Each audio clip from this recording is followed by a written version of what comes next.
But as we can see from the GIS, that 40% is currently owned by State Grid of China Corporation plus the 4 other Chinese nationals. Operational computer in Nanjing. Nanjing, China. There is such a thing as operational computer in Nanjing, which is connected to the server in the Philippines that can... And nothing but the truth before this congressional inquiry, so help you God. Thank you. Answer the question of the Honorable Luistro. Your Honor, if they're referring to the control system, our SCADA system, we have 3 control centers in the different regional grids. We have in Luzon, Visayas, and Mindanao. How many switchboard or control system do you have? 1 for each region, ma'am.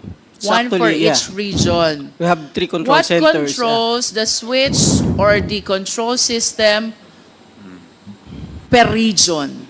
Meron ka pa bang main control that controls all the switch and the control system of all these regions? I believe yes. Yes, ma'am. We have the control center for each region, and then we have substations for the equipment level control. For the system level control, we use the control centers using our SCADA system. Where is the system control? From the control center, ma'am. Where is the control center? For Luzon, we have here in Diliman. For Visayas, in Banilad. And in Mindanao, in Cagayan de Oro. These control systems which you mentioned, they have the capacity to cause the blackout of electricity. Am I correct? Not to cause a blackout, but to control our transmission assets. And If I want to substations. turn off the electricity, I just need to switch off the control system. Am I correct? 1 by 1 per equipment. You can One do by that. one. Yes, ma'am. We can control it remotely. So, kanina you mentioned about the main control. How many main controls do you have? We have a control center monitoring and controlling different equipment of the grid. How many main controls do you have? So we have a system, pag-control po ma'am, not necessarily, as I get from your question, isang button, wala po siyang ganon. So kasi different parts po ng grid, different assets, different control. So if you want to operate a certain circuit breaker, kailangan mong operate that specific breaker. But A at specific least feeder, yeah. if I turn off one of those, did you say assets Yeah. of that control system, then the electricity will not work anymore. If I turn off one of the several assets of the main control system, electricity will not work anymore. If you intentionally isolate a specific area, that specific area will not have electricity, will not have supply of power. For that specific area, associated to that equipment. To simplify, Mr. Chair, that main control that you are talking about is responsible to make the electricity available or otherwise. Yes, ma'am. Okay. So, you said that you have main control in Luzon, in Visayas, and Mindanao. My next question is, what is this operational computer in Nanjing? I'm not aware of that, ma'am. Operational? Operational computer in Nanjing. Nanjing, China, I believe. I'm not aware of that, ma'am. Well, based on reports, there is such a thing as operational computer in Nanjing, which is connected to the server in the Philippines that can control the availability of electricity in the country. Can you comment on this? I'm not aware of that. Is Control, it yeah. possible that this information is exclusive to the Chinese counterparts and not shared to the Filipino counterparts? Based on our configurations of our control center, this cannot be controlled remotely through overseas, not even here, yes, here in the... What is your basis for saying that it cannot be controlled remotely? Are you that expert? Based on my experience and my knowledge, our SCADA system is actually isolated, ma'am. It's not connected in the internet, so you cannot easily control it remotely. Without Based on the design and the architecture. I understand. With all due respect, but considering that our IT infrastructure, tama ba, is provided by the Chinese counterpart, or should I say, a Chinese corporation, I humbly submit that no matter how knowledgeable Filipino citizens are, the one who created the system no more and no better than the one operating the same. As a general statement, do you agree? No, ma'am. Ibig sabihin mo, you're the one using the system of China, mas marami kang alam kesa nag-create ng system? No, ma'am. As I've said... This is a based- general statement, NGCP. It is not my intention to undermine the technical know-how of people from the NGCP, but logically speaking, ang sabi, the creature cannot become higher than its creator. I believe that the one who created knows more and knows better about the system than the one using the system. Do you agree? I disagree, ma'am. Say, for example, baba, meron akong laptop, computer. It's made in the US or in China. That does not mean the manufacturer can remotely use my device.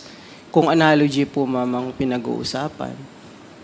No, I'm talking about the system as a whole, and considering its use, the use of the system, considering that they were the ones who created it, it is my humble submission that no matter how expert we are, the one who created knows better about the system. That is a manifestation. We respect your position. To continue, Mr. Chair. Mr. Chair, Mr. Chairman, Romy Acop. with the indulgence of the Honorable Luistro, because I'm interested in the point she was making a while ago. I did not get it clearly, yung sagot po ng resource person. May I ask some clarificatory questions, Mr. Chair? If the Honorable Luistro will allow, Honorable Luistro, there were questions that he would like to ask for clarification. Yes, the Honorable Acop, you have the floor. Thank you, Mr. Chair. Sinabi po nyo kanina, 10 yung control points. Tama po ba yung pagkarinig ko? For the entire country, 10 yung control points. Tama po ba yung pagkarinig ko? Sir, hindi 10 as in 10? Yes. Hindi 10. po. Hindi po. We have 3 control centers, one for each region. One for One for Luzon, Visayas, and Mindanao. And walang central control point to control the 3 control points. Meron po kaming convergence point, yung central grid operations, pero it's just monitoring the interchange points. Yeah, but Wala po. For each region, you're correct, sir. so if you decide to cut off the power for the entire country, wala po yun. Wala po. Wala po. So it's for the 3 control points. Yes, Kung sir. gusto nyong patayin ang power sa Visayas, po pwede. Yes, sir. Using the control center, one Yes. by one, you turn off the circuit breakers. So, you isolate walang the plants. central control point to control yung 3 control points. Yes, sir. If you're referring to central control point as a single control, single button, wala pong ganun. Thank you. Thank you, Mr. Chair. The Honorable Akop. Thank you.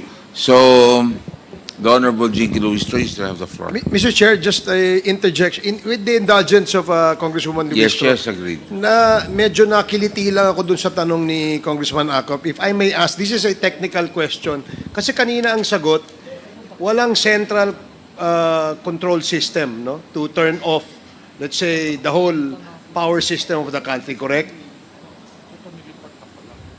Sir, we have a control center pero walang single button to turn It off. Okay. Yes. Now, can anyone just turn it off like that? Anong proseso pag turn off niyan? Sinong may approval? Yun. We have on-duty system operators. So yung duty lang ang nando doon. Halimbawa, yung naka-on duty, kinurap nung isang kalaban ng bansa at sinabing patayin mo lahat nung yung area ng kuryente nung area yon. Can they do that? What do you mean by corrupt? In-instructan? Oh, in-instruct. Oh. They should not follow. Huh? It's not part of their duty, sir. No. What was that again? Hindi. Ibig sabihin, sir, how could they do that? Why would they follow the instruction of other people No, in, from in, other in simple countries? in simple analogy, ganito lang yan. Ano? Sabi mo kasi, it can just be turned off just like that. Yes, sir. Di ba? Now, ang tanong ko, sino ang pwedeng magsabi i-turn off yan? At kung merong ganyang order, ano yung procedure o yung proseso para i-turn off yan? Yes, sir. We have procedures on how we operate our equipment and especially the grid.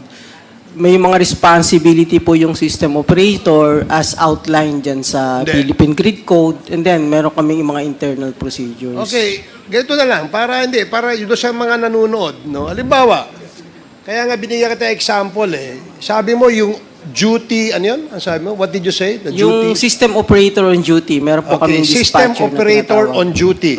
Siya ang may kapangyarihan para i-switch on or i-switch off yung power supply, correct?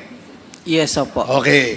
Dahil siya on duty, tinakot ng isang terrorist group, no? Tinutukan, tinakot. Sinabi niyang patayin mo yung switch na yan, turn it off. Can they do that? Hypothetical po, kung halimbawang nasakop nga, nandun siya sa control center, that's possible. Kasi, ma-operate niya manually. Ano nga yung procedure pag turn off? Meron po tayong... Who decides? Is that the decision of the duty, ano yun? Duty system manager o ganyan? Yes, sir, Decision opo. lang niya yun? It's a decision based on established procedures po. May guidelines po tayo. May established procedure pala eh. Ano nga yung procedure? Ano yung procedure? Kung halimbawa po, merong maintenance, pwede niyang patayin yon. May emergency, may risk sa life, sa equipment, pwede niya pong patayin. Oh, I raised a hypothetical scenario na terrorist group came into that place. Tinakot yung operator. Sabi, patayin mo yung ano, kaya niyang gawin yon. Kaya niya po. Oh, so yun ang tinatanong namin. Yeah, if it's possible, so ibig he can do sabihin, the power to switch it on or switch it off ay nasa isang tao lang doon sa duty manager. Not necessarily isang tao, isang team. Usually po, 3 tao yung naka-duty. O isa, dalawa, tatlo, ibig sabihin nasa kamay lang nila ang desisyon. So walang security feature, wala man lamang safety measure or security measure to prevent that hypothetical scenario from happening. Is that correct? Sir, yung details po, pwede naman namin i-discuss kasi kung sabi nyo nga, security yung involved. Pero public po kasi baka po hindi namin basta-basta ma-disclose yung process nung...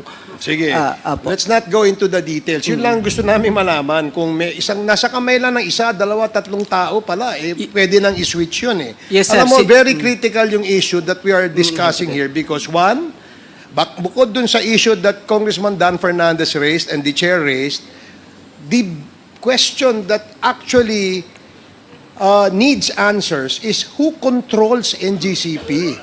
Is it the Filipino or the Chinese? Based on documents, sinasabi na Chinese kasi sila yung kaya nga we're digging deeper. That's why we're asking questions. Now you're telling us na yung meron palang power to switch it on or off is only in the hands of one or a few. Therefore, masyadong vulnerable yung sistemang yan. But I will ask that question later and elaborate on that, Mr. Chair. Thank you, Congresswoman Jinky Luistro and Mr. Chair. Luistro still has the floor. Tapos na, boss. The Honorable Luistro.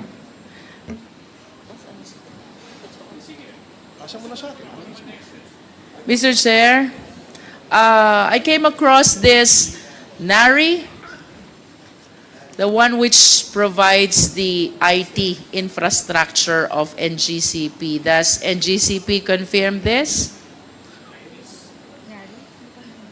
NARI. Mr. Chair, I am not familiar.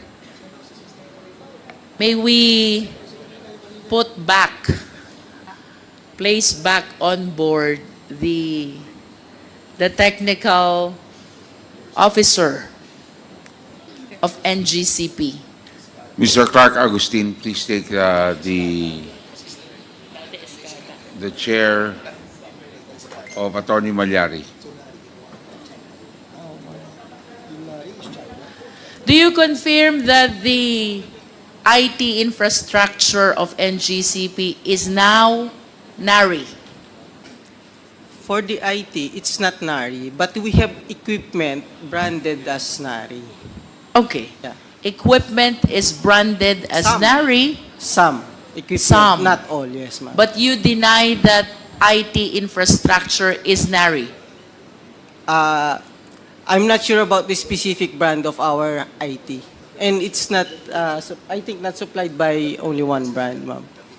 Mr. Chair, I wish to remind our resource person that he is testifying under oath. So, I hope you are giving truthful information to this committee. I understand that prior to NGCP, the IT infrastructure is ESCADA, a Filipino corporation. However, upon the assumption of NGCP, they converted to NARI, which is a Chinese corporation. Now, I wish to ask, what is the reason why you switched from ESCADA, a Filipino corporation, to NARI, a Chinese corporation? Ma'am, I would just like to clarify. IT is different from the ESCADA. So, ESCADA is our control system. That's our system control and Do you data still have that acquisition. ESCADA Yes, up ma'am. to now? Yes, ma'am. We have a SCADA. Yes. Are you still using ESCADA? Yes, ma'am. Actually, all power utilities uses SCADA to control their power system. If ESCADA has this capacity, Opo, SCADA stands for System Control and Data Acquisition. You use it to monitor and control the power system in the case of NGCP. and you're still using that, Yes, ma'am. We need the SCADA to control our power system. then why resort to other Chinese corporations if ESCADA has the capacity to provide the necessary technical aspect of the NGCP corporation. The Why is- resort to NARI if Escada is still dependable? Ma'am, our Escada is just the tool. It's the system we use to control the power grid. So How about NARI? actually the brand of our Escada as of now Mr. is Chair, Nari. Mr. Chair,